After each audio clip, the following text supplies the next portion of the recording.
Le temps s'est presque arrêté dans le nord-est des États-Unis. À Boston, impossible de circuler sans déneiger les trottoirs. Le vent est si fort que les vagues inondent les rues. Toute une partie des États-Unis est encore paralysée. Les trains, les avions sont à l'arrêt et des milliers de foyers restent privés d'électricité. Le spectacle qui est offert aujourd'hui et qui est offert depuis une semaine est affligeant. Mais est-ce que vous lui demandez clairement, affligeant, Monsieur B, aujourd'hui, écoutez, moi Monsieur B de partir? J'ai vu Nicolas cette semaine, encore une fois, au Parlement européen. Je ne crois pas qu'il ait l'intention de partir. Interrogé par la presse, Nicolas B refuse de dire publiquement son soutien. Règlement de compte quelques minutes plus tard en coulisses avec une conseillère de la candidate. On t'emmène à Madrid et tu veux te barrer? Tu n'es rien sans Marine. Barre-toi maintenant plutôt que de bouffer le plus longtemps possible au râtelier. Je ne te demande pas ton avis, ta gueule.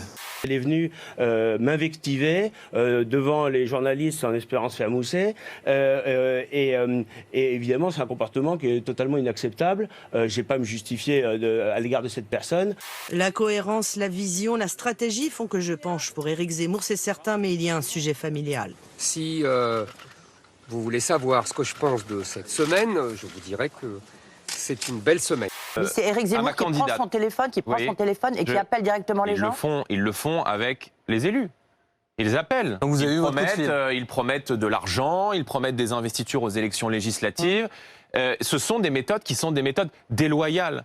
Un certain nombre de personnes qui s'amusent à être des agents doubles, une espèce de technique de la taquilla un peu à l'intérieur d'un mouvement pour essayer de le vider d'une partie de sa substance. Et ça, c'est pas loyal. Et ce que Marine Le Pen dit... Ceux qui veulent partir partent, mais ils partent maintenant. Il y a déjà Guillaume Pelletier qui est parti dans l'équipe d'Éric Zemmour et il y a Gilles Platret. Alors Gilles Platret, c'est le maire de Chalon-sur-Saône, qui est vice-président des Républicains, qui est tenté par Zemmour. Est-ce que vous lui demandez aujourd'hui de partir? Est-ce que vous faites comme Marine Le Pen qui dit... Avoir des gens qui, aujourd'hui, font semblant d'être ici, alors qu'en réalité, leur cœur ou leur esprit est ailleurs, c'est insupportable. C'est un manque total de dignité, de respect. Lui, c'est lui, il fait ce qu'il veut, il fait ses choix, et moi, je suis face au peuple de France. S'il s'en va, c'est pas grave. Le peuple de France me choisira s'il croit en mon projet. Si Gilles Platret s'en va, c'est pas grave. C'est son problème.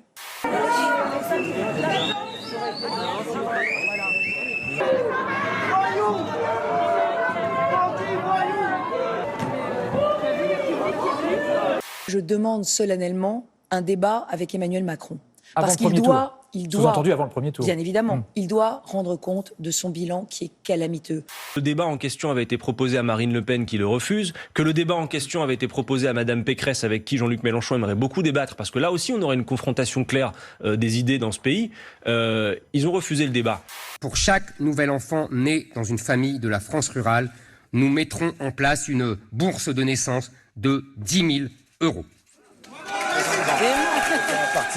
Dès l'été prochain, il l'a dit, dès l'été prochain, vous vous rendez compte, ça va baiser dans les campagnes. Dans des moments tels que celui-ci, vous avez beau regarder de tous les côtés, mais quelle est la bonne personne? Plutôt qu'une prime de 10 000 € pour chaque enfant né dans un village, il offrirait 10 000 € pour toute vasectomie en Seine-Saint-Denis ou 5 000 par avortement dans toute banlieue. Son programme serait certes ignoble, mais au moins, ce serait plus assumé et moins hypocrite.